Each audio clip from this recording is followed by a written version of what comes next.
Начнем с того, что представим. Сегодня у нас Сергей Чихачев, и мы будем разговаривать о работе над озвучкой «Любовь, смерть и роботы». А, Здравствуйте. Здравствуйте. Будем. Будем. Вначале я хочу поговорить вот прям вот о начале. Вы занимались именно режиссурой озвучки, но сами или как это какая-то компания? От лица компании? Я сделал, как режиссер озвучения, я сделал несколько игрушек и сделал несколько картин. Вообще это смежная профессия, актер озвучения, режиссер озвучения. И многие работают и этим, и тем, переползают оттуда сюда. Не все, но подавляющее большинство режиссеров были актерами и стояли с этой стороны микрофона, а потом ушли. И бывает, что наоборот, что человек режиссирует, он встает сюда. Когда наберется больше опыта, да? Когда будет опыт. Да, и такие смежные профессии, это по сути одно и то же. Если, ну как одно и то же. Это, знаете, как одна колонна, просто с разных сторон на нее смотришь. Вот, и, значит, я делал несколько игр в качестве режиссера, включая большие проекты Battlefield 1. У нас был огромный такой игровой, значит, когда мы там все артисты прыгали, бегали, мокли, от нас требовали прям физику, это такой был прям этапный какой-то здоровый проект несколько лет назад. Значит, и я сделал несколько картин как режиссер, но там были, у меня не было больших дубляжей, у меня были там всякие какие-то закадровые картины, когда у тебя приходит 2-4 артиста сидят, это там режиссура, ты следишь за текстом, минимально. Были липсинки, это когда артистов побольше уже, и их может быть там 6, 8, 10 человек, но они не делают полный дубляж с дыханиями, с физикой, с паузами, вот с губами, чтобы смык был смык, а размык был размык. И это был такой первый большой дубляж. Я работал со студией Пифагора, работаю, это мои давние партнеры и работодатели, и друзья, и как-то мы с ними работаем еще с момента программы «От винта», там чуть ли не с первых дней открылась студия, с начала 90-х. И они предложили вот поработать режиссером на дубляже вот такого проекта. Какой проект, никто не знал. Было сказано, потому что секретность, значит, было сказано, что это мультики, было сказано, что они хорошие, и было сказано, что они какие-то такие странные. Вот все. Я посмотрел, и дали несколько серий в просмотровке. Я посмотрел, первый мультик, на который я наткнулся, первая серия, была серия про Гитлера.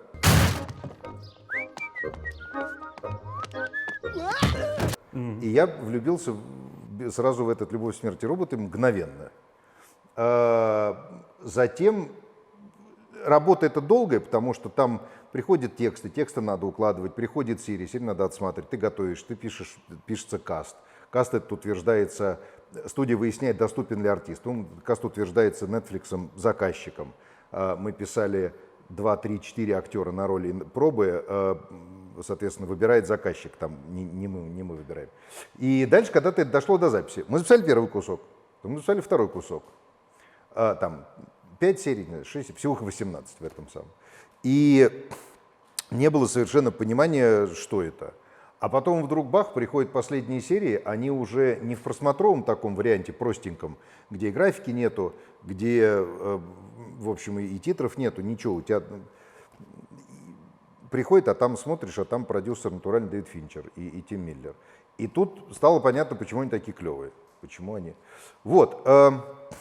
В общем, предложила студия, которая, отвечая на тот вопрос, который задал 5 минут назад, простите, значит, предложила студия, с которой мы давние партнеры, давно работаем во всяких разных видах. То есть это, получается, самый крупный проект, над которым вы сейчас как режиссер работали, да?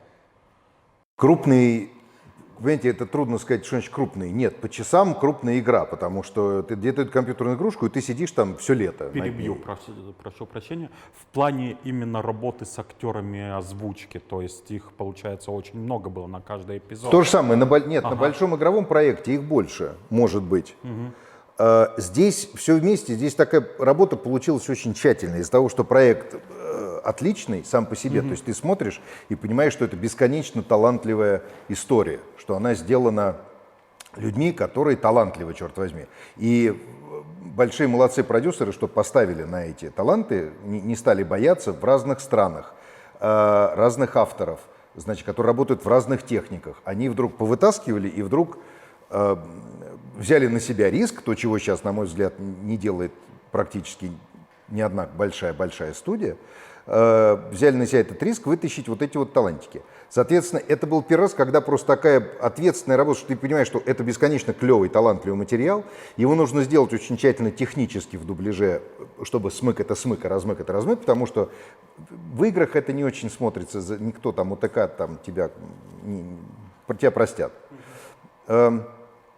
И да, нужно, безусловно, артистов, понятно, что артистов ты всегда стараешься пригласить на этот проект лучших из тех, кого знаешь. Там не все могут, кто-то занят, кто-то не приходит. Но, тем не менее, приходят большие профессионалы, приходят большие мастера, с которыми вообще работать большая честь. И вот это все вместе, да, это крупнейшее, что мне попадалось, вот как режиссеру озвучки, крупнейшая история. Еще у меня вопрос именно вот по озвучке. У нас сейчас существует большая проблема в плане русской озвучки фильмов, то, что не дает толком времени вжиться в роль, освоить и так далее. Очень часто присылают материал, и тебе надо моментально его сделать, чтобы выкатили в нужные сроки. Каково было вот работать именно над озвучкой сериала? Здесь это редкий случай, когда было хорошо все. Мне даже как-то неловко об этом говорить, потому что вообще привычно жаловаться, что все этого не было, а тут здесь было все хорошо. Значит, большое спасибо заказчику, который дал заранее эту задачу, чтобы студия успела все подготовить, чтобы студия успела спокойно отдать на перевод, и переводчики, там было куда копать, и переводчики смогли бы спокойно проводить. Спасибо, что было время на укладку, спасибо, что было время на каст, потому что когда мы договариваемся с актерами там наперед, артист знает иногда свой график, и он готов давать тебе дни, но чем дальше, понятно, этот выстрел, да, тем скорее ты получишь артиста. И заказчики большие молодцы, что они это сделали сильно заранее. Это был тоже, слушайте, едва ли не единственный раз, когда не было вот этой вот спешки в режиме «хватай мешки, вокзал отходит», когда ты можешь спокойно подумать и как-то над всем и сделать нормально. Более того, даже когда это вот что касается подготовки, то есть весь подготовительный период был менеджерами студии и заказчиком сделан очень правильно и очень... Он был не расслабленный, то есть нельзя сказать, что мы это как-то полгода, как под настроение, а давайте мы озвучим. Нет, это было довольно особо. Мы все сделали в декабре начали, в январе закончили. Это была не ежедневная работа, это была работа периодами, потому что есть какие-то другие проекты, там где-то я работаю как актер, что-то надо делать. И тем не менее, прям было здорово. И внутри записи, вот сами сессии, то, как мы рассчитали это уже вместе со студией, время каждого артиста, было время с каждым артистом пообщаться, объяснить ему, что происходит, показать то, что ты считаешь нужным, и чтобы артист сам заводился, понимал, что он, в общем, сейчас, понимал вообще, что он делает, и понимал, что он сейчас будет делать очень клевую работу. Например, была серия «Рукопомощи», «Helping Hand». Спасибо за компанию, Билл. Одиночные вылазки действуют мне на нервы. Главную женскую роль озвучила артистка Инга Сметанина. Мне нужно было, чтобы она замечательно озвучила, очень хорошая работа, на мой взгляд, прям она молодец. Значит, нужно было, чтобы она эту роль проживала там, наверное, в любом случае не буду спойлерить, окей, я думаю, что вы все посмотрели, тем не менее, не все. Значит, сначала Инга говорит, покажу сначала, там 70% вот этой истории. Она посмотрела, чтобы артист знал, что он играет. Хорошо, отлично. И она стала, и сделала. Потом теперь выходи, она выходит к нам в режиссерскую, давай теперь посмотрим еще один кусочек, но я тебе не показываю развязку. Она делает еще один маленький кусочек. Потом, я говорю, теперь давай, значит, сейчас смотри, уже не выходи оттуда, давай мы сейчас вот эту развязку включаем, живи, играй, и мы тебя пишем, там крик, мы щелкали, звукорежиссер все удавил, чтобы технически этот дубль был. И она это сделала там практически с первого дубля, потому что это можно прожить один раз, но один раз ты можешь показать технически. У тебя не может сердце столько раз рваться, когда ты играешь в спектакле драматическую роль, у тебя есть одна кульминация, там в этом смысле нужно когда-то отходить. Ну и артистка выходит, понимаете, у нее дорожки практически от слез, потому что это и тремор, потому что это прям страшная штука.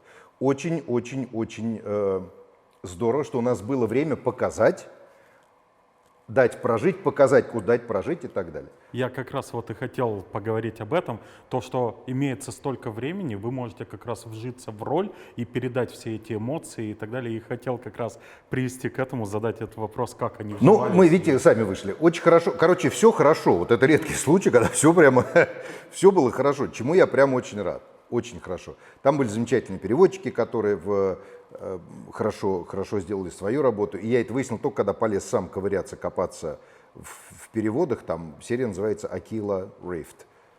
Я не знаю это словосочетание. Я полез смотреть, не нахожу. Там первый поиск, там Google, Яндекс, нет. Второй, как бы там в словарях. Значит, смотришь какой-то там созвездие Орла. Начинаешь, что за... Выясняешь, что это, собственно, разлом Орла, это часть созвездия, начинаешь читать. И вот когда ты доходишь до формулировок, которые тебе нужны, ты выясняешь, что переводчик копнул вот на эти 4 лопаты вглубь. И это прям, я звонил Кате Левиной, переводчику, и говорил ей большое спасибо, потому что прямо это такое, это очень тщательное, бережное отношение к тексту и к роли. Мы в этой очереди сдохнем. Да, я скорее сдохну от похмелья. А ты в следующий раз празднуй успех операции после того, как вернемся домой. Вот, поэтому прям все было хорошо. И по артистам, каждый актер, кто приходил и кто вкладывал душу и выкладывался, совсем было, с каждым было время поработать. Это большая редкость прямо сейчас. Поэтому молодцы все. Заказчики Да, и студии это на молодцы. выходе сказывается. Очень отличный вышел продукт, как вот и в озвучке, и в плане эмоций от первого просмотра, прям шедеврально. Я как раз на выходных пересмотрел специально в русской озвучке, мне понравилось.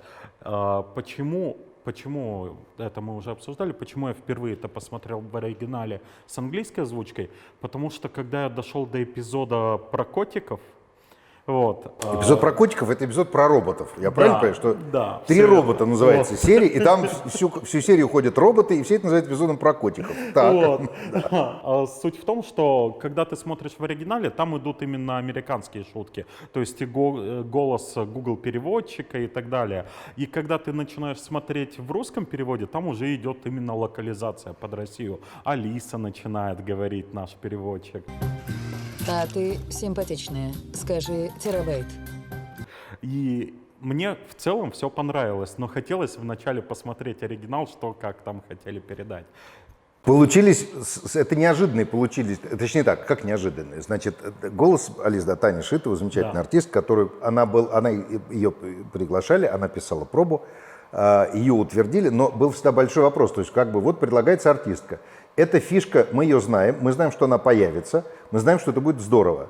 Мало ли, у Татьяны Игоревны в этот раз была там съемка была бы, в этот день она бы не приехала. И это бы не сработало. И вот таких вот срабатываний там было прям реально много во всем этом альманахе. Кто внезапно замечательная артистка Марьяна Спивак, которая делала, там, помните, была серия такая про, когда единственная снятая серия, где артисты, можно открывать холодильник, да, у них ледниковый период. Да.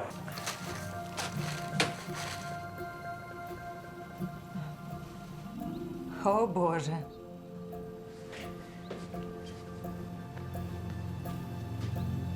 Офигеть. Там же затерянная цивилизация. Значит, это делают Марьяна Спивак, Ваня Калинин. Слушайте, точно занятые артисты. Ну, вообще там огромный каст, это десятки человек там, да, там. Значит, Марьяна Спивак — это, так, на секундочку, лауреат Каннского кинофестиваля. Это артистка, мягко говоря, которая не страдает невостребованностью. То, что она смогла, приехала, и тоже нужно время, чтобы сесть поболтать, и нужно время, чтобы она, даже будучи мастером, села и ухом это зацепила. А она сама по себе, как человек, она гораздо сильнее героиня. И нужно было наоборот, чтобы она чуть вот отдавала, отпускала, было чуть легче. На все это нужно время. Там Ваня Калинин, не знаю, преподаватель Щепкинского театрального училища, он актер, он режиссер, много чего делает. У всех как-то должны выбрать какое-то время, и это удача, что все случилось. Мне люди говорили, ну я в принципе этим хвастаюсь всем. То есть на самом деле в силу того, что проект получился клевый, не буду скрывать, я хожу и хвастаюсь им направо и налево. Я говорю, да вы знаете, ну вот в транспорте хотя бы, да. А вы не смотрели? Да, ну, вы знаете, это я. Значит,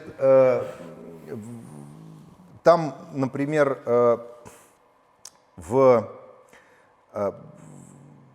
среди тех вот там условно десятков актеров, кто, ну, в принципе, думаешь же, кого, о ком, сейчас я сформулирую, простите. Без проблем, минуточку. конечно. Мы не спешим. Да, мне нужно сформулировать. Значит,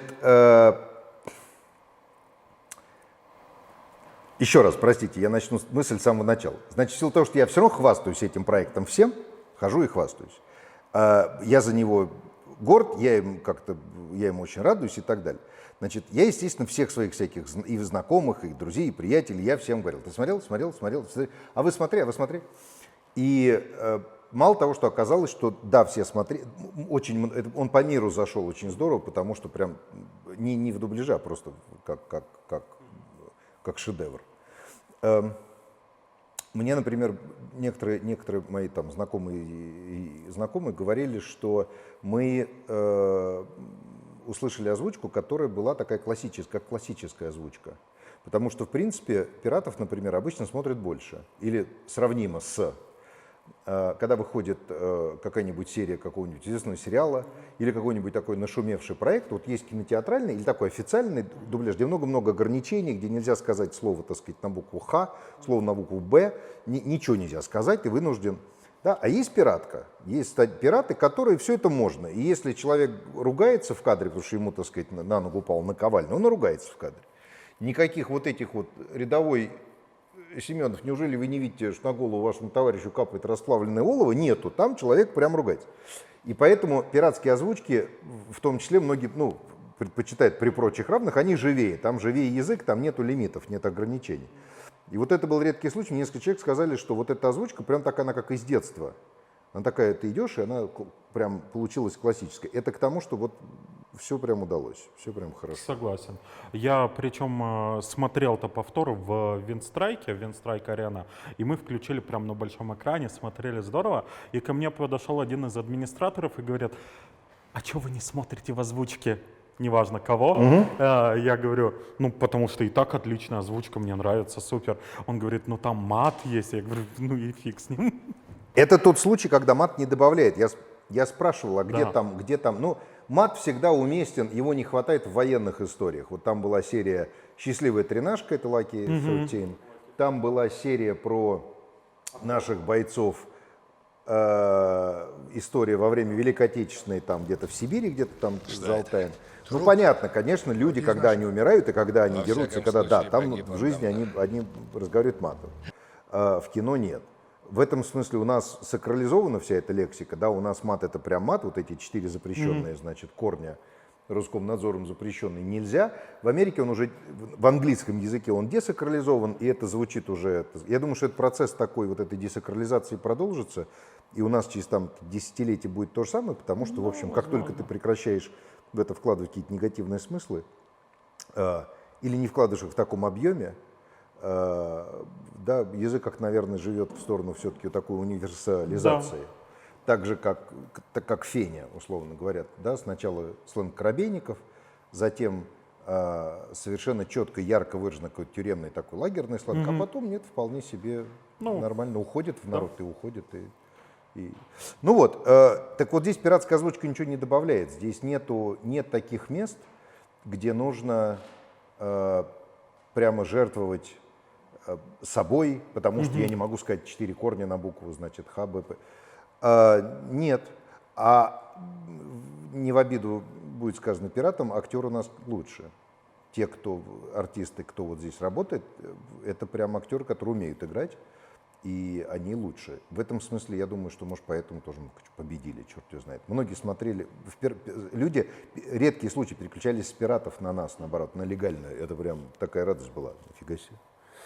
Вот, ну, прям хорошо. просто действительно чувствуется, что работали профессионалы, что у них было время вжиться в роль, передать характеры, и они прочувствовали эти сами характеры. То есть это все сказывалось, естественно. И я остался доволен. Я остался доволен как и оригинальной озвучкой с субтитрами, так и русской озвучкой. Действительно чувствуется работа. Это здорово. Актеры большие молодцы, они, вот это то, что они делают, они делают ртом, да, и талантом, и голосом.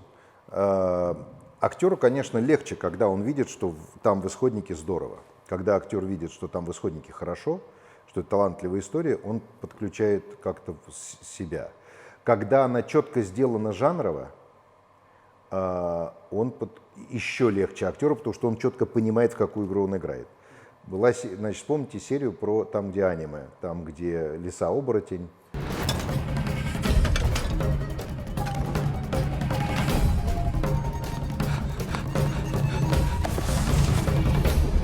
Да, конечно. Да, значит, вот жанр, есть рассказчик, есть девочка нам делала Маша Иващенко, и маленькую, и уже выросшую, она умеет это делать и так, и так. Значит, Антон Савенков делал, замечательный артист, делал главного героя. Это иногда голос за кадром и иногда голос в кадре. Когда я был маленьким, мир был полон волшебства.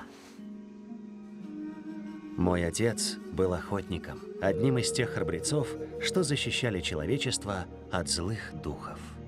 Значит, он послушал, у Антона огромный опыт, мы давно знакомы, много работаем вместе, значит, он послушал, и вот настолько понятна эта история с аниме, то есть настолько понятна сказка с одной стороны и оторванная речь с другой, но как во всей этой анимешной стилистике, они же очень скупые на эмоции, да, и там нету, это такой антипод индийскому кино, если в индийском кино все, то в аниме нет, все, это, у тебя весь диапазон эмоций, он вот такой. И, слушайте, они писались практически с первого дубля, то есть Антон сел, потому что да, окей, но огромный опыт, у всех огромный опыт, это легко, это талантливо, это легко схватить, и актер точно знает, по каким правилам он играет. И это, по сути, вот в каждой серии, в которую мы заходили, в подавляющем большинстве, там, за редким исключением, актеры четко понимали, в каком жанре они работают, какой у них характер. Если характер выписан ярко и нарисован здорово, тебе легко с ним работать. Если его поступки, что важно, драматургически, все понятно, что из чего происходит, то актер тоже просто это играет. Ну, то есть прям это такая актерская история очень. А какой в итоге эпизод, ну, тут два вопроса в одном, больше всего понравился? Сам эпизод, не работа над ним. И какой эпизод было сложнее всего в плане работы, вот озвучить, режиссировать? Давайте я, знаете, на первый понравилось-то мне все. Я отвечу так. Значит, у меня есть эпизод, от которого у меня мурашки по коже, вот размером с заклепку, каждый раз, когда я его смотрю, даже уже когда это все вышло. Это эпизод как раз про Акила Рифт, эпизод про разлом Орла. Когда наступает кульминация, она же по сути развязка, там они не разнесены. Святых выноси. Прям я первый раз смотрел, мне надо было его укладывать. Значит, укладка, ты берешь текст переводчика и начинаешь его проборматывать, чтобы попадать смыки в смыки, открытые А на А, О на О, количество слогов. Ну, я укладчик неопытный никакой. Ну, вот я сделал работу, и как-то я себя как укладчик, она такая техническая больше. Есть профессиональные укладчики, очень хорошие, которые могут, я так не умею, они могут прям, не меняя смысла фразы, целиком переделать фразу. И получается, что вот прямо точная артикуляция, точное совпадение. Я думаю, ну ладно, я сейчас гляну, серия там, минут она под 17, из этих всех такая длинная. Думаю, я посмотрю сейчас ночью дома. А завтра я ее начну укладывать уже. Я работаю ночами, 3 часа ночи, зима. И вот я сел смотреть Акила Рифт, ну, закончился, я выключился, думаю, ну, пойти вот повеситься, что ли, сейчас. Потому что, ну, мурашки по коже. Да музыка еще в конце, то как кульминационно решен момент. Вот эта серия меня просто потрясла, этот «Разлом Орла». При том, что много серий, которые клевые, они все по-разному, ты по-разному их смотришь. Вот это вот Акила Рифт, «Разлом Орла», «Разлом созвездия Орла», это просто какой-то, я до сих пор, ну вот до слез, она прям потрясает. «Рукопомощи» чуть в другую сторону, там нету такой экзистенциальной тоски, но она очень сильная. А слушайте, тяжелее всего, я вам скажу, что тяжелее всего притчи. То есть вот была притча про йогурт. Это очень тяжелая притча про йогурт, потому что это притча. В ней нету как бы, ну, сюжет, это же не сюжет, нет. Это вся такая мета-история, да, то есть у нас есть история, а все рассказанное, оно просто к ней относится, это на самом деле она не про то. Вот история про йогурт. Вот приехал замечательный артист Тимофей Иванович Шпивак. Вот он начал, это мастер большой, он такой уже пожилой, значит, артист с огромным опытом. Он может тебе как хочешь, то есть он когда проговаривает, в его словах дофига смыслов. И он может а может сяк, он чуть разворачивает, он опытный, он просит, очень нервный, он очень к этому относится горячо. Он просит еще дубль, мы делаем еще дубль. Ну вот у нас там 6 дублей, мы пишем какой-нибудь кусок, и все 6, все разные, в каждом свой смысл. Вот эти притчи, это они прям выносили, это прям очень тяжело. Мы делали, там есть такая притча, очень странная, я почему-то, я с вами взгляду, не могу понять до сих пор, о чем она. То есть вот так вот спроси меня, как зачет. Там, где рыбы, помните, это ночь с рыбами, fish night, рыбная ночь, ночная рыбалка. Она о чем? Да черт ее знает. Я Да был... ни о чем, наверное. Да, но я был свидетелем, как, видимо, в этом и есть задача, и в этом сила и искусства вообще, и конкретно любитель смерти роботов в частности. Когда сидит компания 10 человек, и они начинают... И вот это, слушай, а вот это, и начинается такой какой-то замес, там люди начинают так друг на глотки грызть, потому что один увидел то, другой увидел это и так далее. Значит, там, например, Всеволод Борисович Кузнецов сыграл роль отца. Отец и сын, помните, ломается машина, усталые 50-е или 60-е годы, в пустыне, ни мобильной связи, ничего, вот они как бы потные, мокрые, нужно... И потом вот этот чик, слом, и начинается вот эта странная притчевая история. Значит, там... В этой странной притчевой истории, по сути, там Всеволода Борисовича нету, Всеволода Кузнецова, дальше. Потому что он ничего не делает, там все происходит с сыном, а он только кричит. Да? Ему нужно максимально нагрузить до. И то вот в данном случае, на вопрос, что тяжелее всего, но я не знал, что здесь режиссировать. Я знал технические свои параметры, да, вот длина, вот реплика, вот губы, я могу сказать актеру, при том, что Всеволод Борисович опытный, у него опыта больше, чем у меня. Если он сам не увидит, я могу сказать, что здесь нам нужно так, но он и сам все это знает, технически поджаться. А какими смыслами нагрузить? Это прям тяжело было. Тут вся надежда была на артистов. Там были вещи, где я прям плавал. Причем, когда мы вот эту серию смотрели, а там уже компания собралась, нас было тоже немного человек, и это практически после каждого эпизода происходило, но здесь это прямо озвучили, и практически каждый спросил, а что дальше-то? А что было дальше-то? Да. Потому что, ну вот как раз тот момент, когда отец стоит и смотрит, и все, и на этом заканчиваются титры. И, а что дальше-то? Да. Ну, они вот делятся на... Там, видите, весь этот «Любовь, смерть и робот», «Веселье монах» был он такой из 3 частей, на 3 неравные части. Там была часть вот таких притч, которые... Они ни о чем, они не знают, чем начинать, чем заканчивать, о них можно только потом разговаривать. Они наталкивают на мысли. Все, больше ничего. Вторая часть — это истории, которые можно развить в полные метры и вполне себе напихать туда героев, диалогов, каких-то дополнительных вторых там линий, какая-нибудь любовная, кто-нибудь кого-нибудь. И вот тебе полный метр, на 1,5 часа, отлично, во. Значит, ну вот, например, «Счастливая тренажка» — это история про истребитель. Из нее можно сделать полный метр. Это будет такой, как звездный десант такой, да, очередной, но другой. Или история про, значит, как раз то, что вы упоминали, с Афганистаном и с солдатами, которые оборотни.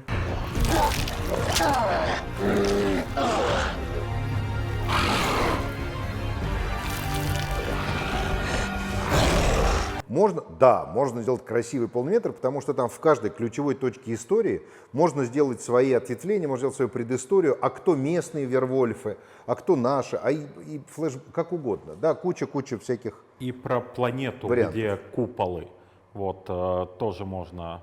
Планета с фермерами, да, они обещали, да, живи в деревне, обещали они, да, эта серия называлась The Suits, костюмы.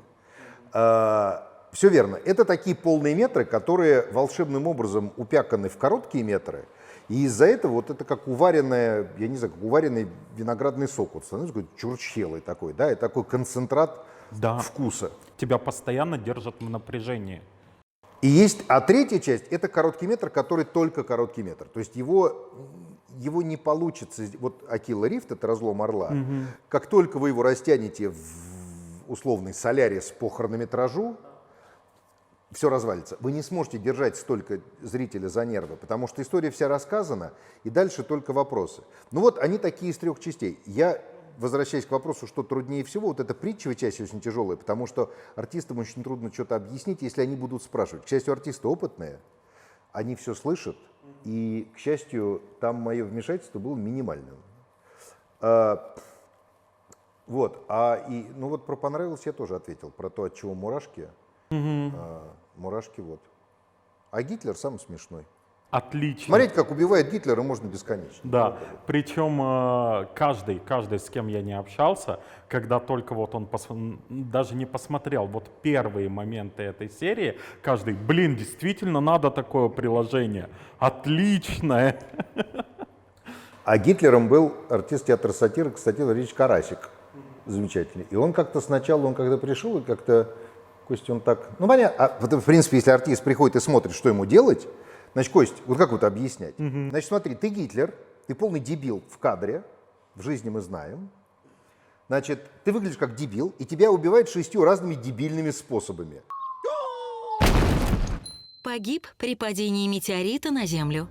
Например, тебя затрахают до смерти венские... Ну вот как, это артист, понимаете, академического театра. Он играет, так сказать, да, и Мольера, и Гоголя, и этим ртом. Поэтому, кстати, он так отнесся, нельзя, он тоже большой профессионал, нельзя сказать, что он отнесся скептически. В общем, потребовалось некоторое время, чтобы он это как-то... При том, что сделал это блестяще, понятно, мастер.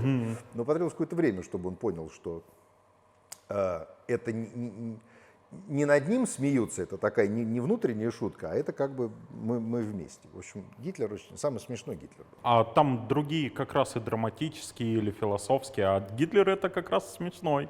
Да, это чистый Да. гэг. Чистый гэг. И отлично зашел в общую концепцию сериала, понравилось. Ух, так, что еще? Что, спойлеры какие-то внутренние работы? Да, а у нас не было никаких спойлеров, у нас не было все какие-то внутренние какие-то особенности работы, они технические, у нас не было такого ничего интересного, вот о чем следует. Ну, у нас там не смог этот артист, а смог другой артист. Ну, бывает, да, там. И, значит, я вынужден объясниться, я случайно отжал себе роль в этом в Зимоблю.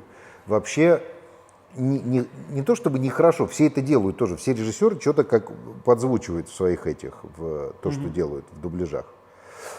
Но обычно ты закрываешь какие-нибудь эпизоды.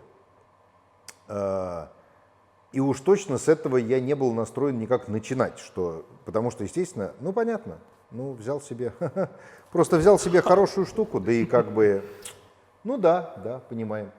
Значит, эту роль должен был играть артист Рамта Илья Исаев, замечательный. И я убежден, что Илья это сделал лучше, чем я. Но и он предварительно дал согласие, и мы проговаривали, что да, будет, все будет. Значит, это большой мастер, это там номинант многократно «Золотую маску», прямо театральный замечательный актер. И внезапно, когда нам пришла эта серия «Зимоблю», она пришла, мы не знаем, в каком блоке она должна была, и она пришла в последнем, и стало понятно, что мы пишем ровно вот там, так, вот этого числа, там, 29, 30, 35, вот эти числа. И я позвонил Илье, и он сказал, что, слушай, у меня совершеннейшая катастрофа, потому что, значит, вот этого числа у них как раз была в Рамте премьера огромная, которую ставил сам, значит, Бородин как художественный руководитель, и у них, грубо говоря, там 29-го у них генеральная репетиция, 30-го прогон генеральный, их же много генеральных, да, этих самых, прогон там с прессой и со всей самой, и 31-го премьера. Как, вот 3 дня, когда он на сцене с утра до вечера, он не может выйти, это огромное, потому что, понятно, артистов не отпускает. Значит, и в силу того, что это, по сути, провал для нас, у нас запись всего 3 дня, с утра до вечера, а у нас нет артиста. И здесь, к счастью, я хотя бы тембрально подхожу, я могу это сделать тембром, потому что мы по тембру попадаем.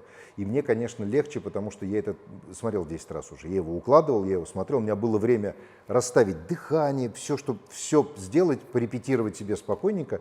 Вот, поэтому я себе это вот отжал. Рад вас видеть, Клэр. Как долетели? Не волнуйтесь. Привет. Меня многие боятся, но потом привыкают. Теперь я как бы извиняюсь перед Леонидом Александровичем и объяснил, как это произошло. Вообще такого, ну вот такой был спойлер, что вот он не смог.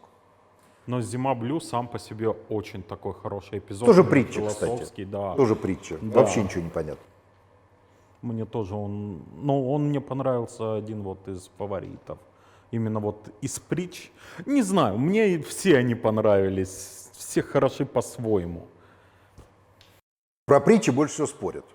Я говорю, вот это Да. как дрожжи, Да. кинуть, прямо начинает бродить. Про «Зиму Блю» мне одни люди кричали, что это полная херня, что значит это упрощение, что самое про это идиотизм, вот это прямо до слюней.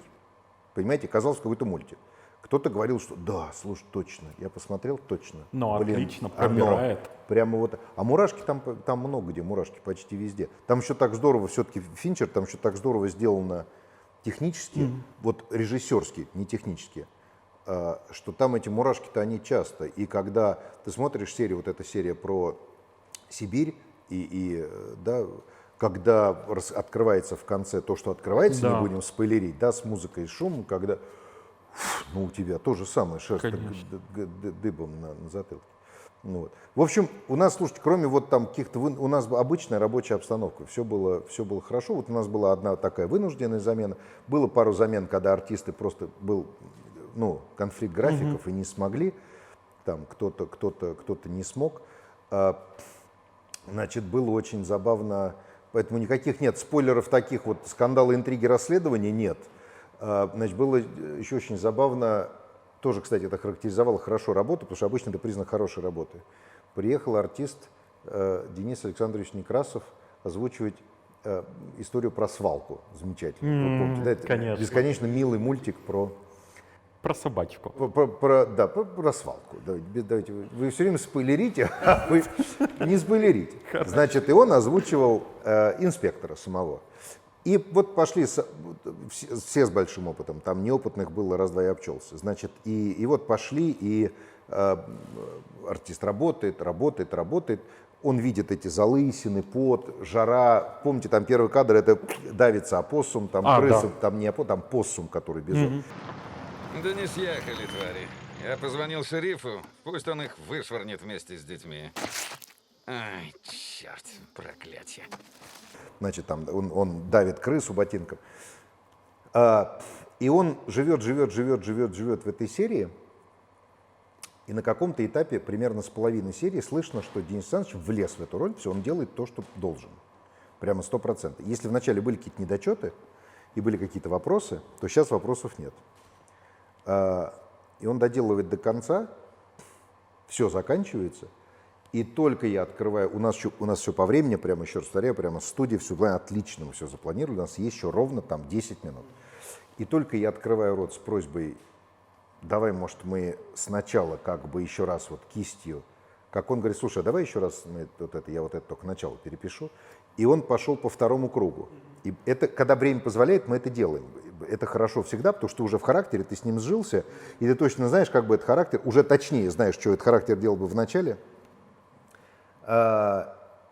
И он пошел по второму кругу. И на каком-то этапе, потому что надо останавливаться, то есть мы делаем второй заход, и он лучше первого, но тут важно, мы тут можем бесконечно ходить по этому, да, по кругу. Важно найти этот стык, где уже все хорошо, это можно замкнуть колесо, все нормально. Вот. Усилием воли остановили, потому что настолько артист захвачен работой и настолько у него здорово это получается, но получилось лучше, конечно, чем в первом дубле, прям хорошо. Я, понимаете, когда говорю о спойлере, я боюсь кого-то забыть, потому что выложились-то все. Там было десятки людей, все выложились. И это чувствуется в каждом эпизоде, в каждом характере. Прямо очень странно. Я боюсь забывать. Не могу всех назвать. Помните, у нас была другая нумерация, у нас серия внутренняя другая была. Значит, на Netflix первая серия — это серия про бои без правил, насмерть в будущем с вот этими какими-то странными монстрами, когда монстр с монстром. Значит, там есть такой эпизод, попробую не спойлерить, это очень сексуально выглядящая девушка главного такого босса, который видно, что он злодей. Он очень здорово получился у артиста Саши Воронова. Я не ожидал, что такой выпуклый, жирный, сочный, получится говнюк, невероятно колоритный, прям во работа. Да. Всего работа актер там полчаса, и он прям влип сразу. Бах, вот приехал Саша, сделал эту штуку. Приехала артистка Лиза Климова, которая там, с маленьким ребенком, ей очень тяжело, сейчас понятно, потому что она оставляет, это у тебя муж, нянь, ты думаешь о другом. Приехала, а тебе нужно сыграть такую тонкую шлюху, Да. очень холодную, очень сексуальную, очень тонкую, она прямо совсем, она прям не касается. Ты удивительная. Спасибо. Слушай, почему ты с этим? Дико? Да? С вот этим неожиданным твистом, тоже не будем говорить про финал, с твистом в финале внезапно. Бах, актер влипает, и она, при том, что да, все профессионалы, но не всегда удается так влипать. Актер влипает и делает это там за 15 минут. Просто точно, быщ, туда. И это прям для меня отдельное, кстати, огромное прям удовольствие. Смотри, как работают коллеги, когда у них вот это щелкает в душе, и они выдают то, что ты понимаешь, за что их ценят на самом деле. Они это прям... Причем там этот же характер, он еще вот так вот осторожно, она, как вы сказали, такая холодная и так далее, а потом именно вот щелчок, резкое переключение, и там именно уже жестокая стерва такая. И за этим тоже было интересно наблюдать. Ну, в общем, главное, так что все, жизнь удалась. Да, сериал удался. Да, все хорошо. Теперь, значит, главный вопрос, будет ли второй... Все спрашивают, будет ли второй сезон. Разумеется. Потому я ничего об этом не знаю. Значит, теперь, когда мы готовили, когда мы делали это все, было написано в IMDb, International Movie Database, отсутствовала информация. Поэтому я ничего и не знал про то, кто это делает, кто там. Потом информация появилась, и теперь там написано Season 1. Раз там есть, значит, первый сезон должен быть второй в теории. Была информация мы о его том, ждем. что он должен быть, но нет никаких, разумеется, деталей. Официально ничего, только слухи. Да. Ждем, теперь-то уж все, ответственность. Да, ну нельзя подвести никак. Да, главное, если нам дадут всего столько же, вот времени, сил, ресурсов, всего остального. Но опыт-то у них уже есть в плане, что первый-то сезон отлично прошел. Думаю, второй также пройдет, дадут возможность. Не сомневаюсь, что будет здорово. Жду с нетерпением. Все ждут, деле, хорошо бы, да. хорошо бы. Интересно, конечно, посмотреть, как как это по деньгам выглядит, насколько им это выгодно или невыгодно, потому что, в принципе, значит, там одну ленту делали наши кинематографисты, наши соотечественники, Blind Spot, прикольный двухмерный мультик, да, про вот этих вот бандитов. Про роботов. 5 минут до цели. Не расслабляться, смертнички. Принято. Запускаю отсчет. А мелкому не рановато? Ща проверим. Эй, мелкий, яички уже опустились. Что? Пошел ты, Суи. Я готов. Мелкий, у тебя все впереди, не ссы. Мы в графике, Боб. Так точно. Значит, была очень забавная серию про советские войска в Сибири делали венгры. Какую-то серию делали азиаты, типа, я сейчас не помню, кто в Азии делалась серия. Азиатский. Третий, возможно, эпизод. У нас другая нумерация, не помню. Я имею в виду про девушку, Свидетель? которая... Да, свидетель.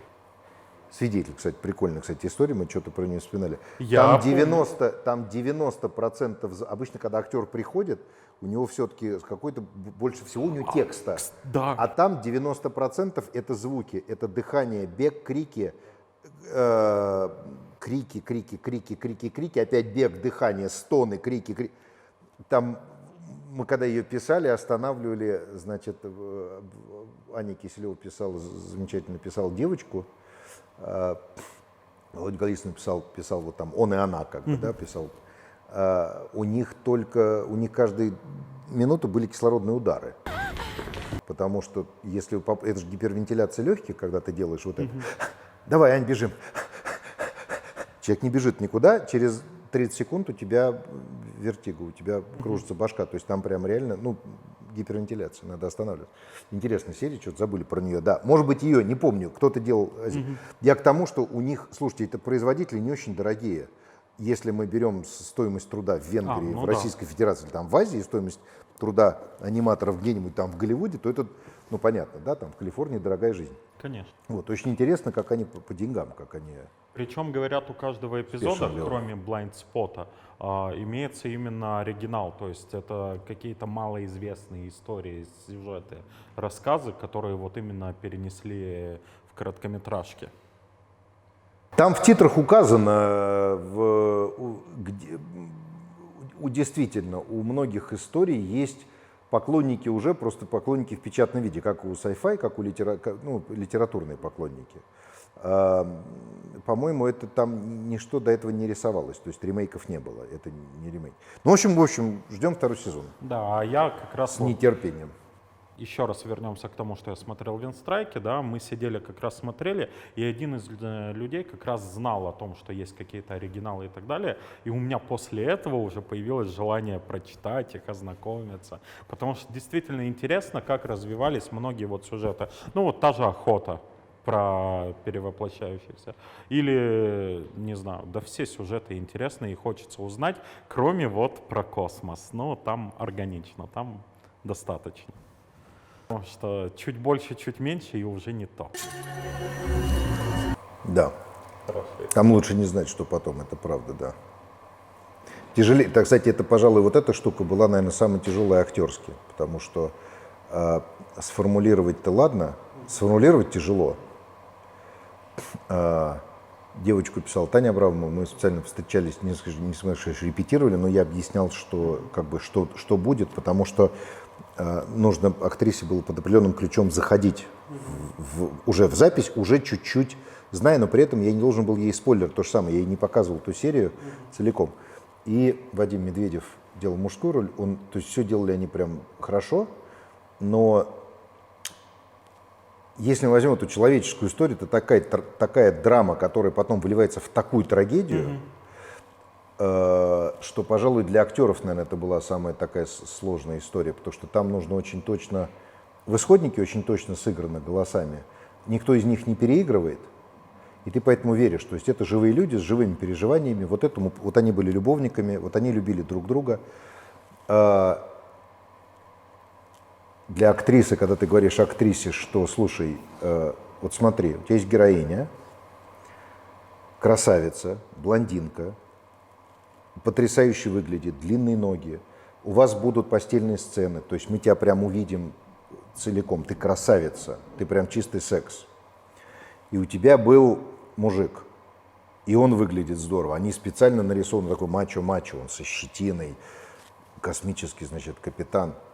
И вот вы встречаетесь с ним, ты воплощение женщины, а он воплощение мужчины, и вы когда-то встречались, при этом ты для него, условно, 25-е за год, а он для тебя до сих пор номер один, у тебя нифига не потухло по отношению к нему, вы встречаетесь, и вот теперь смотри, вы находитесь вот во всей этой рамке отношений вот здесь, и она должна начать жить с определенного места и проживать. Для актеров это чудовищно тяжело было, и для Вадима, и для Тани. Прям чудовищно тяжело, потому что это, кроме тебя, если ты это не сыграл, этого нет. Ну, тебя сразу кидают в гущу событий, да. И ты должен это отыграть, да. Поэтому актерская вот это была самая прям жуткая история. Она очень долго писалась, и очень тяжело писалась. Для всех, для артистов в первую очередь, потому что им тяжелее, потому что если ты как артист бессилен, ты ничем, если ты не можешь делать то, что ты чувствуешь и знаешь, что не можешь делать то, что просят. Ну и отыграть потом все эти переходы, когда развязка и потом опять переход. Проблема в том, что нет захода. Ты начинаешь историю, есть история, которая, у нее есть начало и конец. Но мы смотрим историю только вот отсюда и только вот до сюда. И тебе нужно уже войти на градусе и выйти на градусе. Это прям для актеров. Но она справилась. Да, все молодцы, прямо и то, и то. Не устанем все интервью хвалить всех, все молодцы. Да, это в Рике и Морти была такая серия, помните, пришельцы, у которых только позитивные воспоминания о всех. Да. Так можно вычислить пришельца. Если он никакого говна ни про кого не говорит, это пришелец. Да. Это прям он. Потому что надо успевать хвалить при жизни, потому что попался, я начал с этого, и этим могу закончить, попался, это большая удача, для меня это большая удача, попался крайне талантливый проект, сделанный, над которым уже работали десятки талантливых людей. И на каком-то этапе к нему можно подключиться в качестве режиссера дубляжа. Это чертовская удача. Потом ты начинаешь звать талантливых коллег, из которых там 9 из 10 соглашаются или могут, или не на гастролях, или не на съемках попадают, и это удача. А что будет теперь не похвалить-то? Боже мой. Жалко, что ли? Причем заслуженно. Наоборот. Да. Это здорово. Думаю, на этом мы закончим. Спасибо большое. Да, с нами был Сергей Чихачев. Большое спасибо. Спасибо за Спасибо. интервью.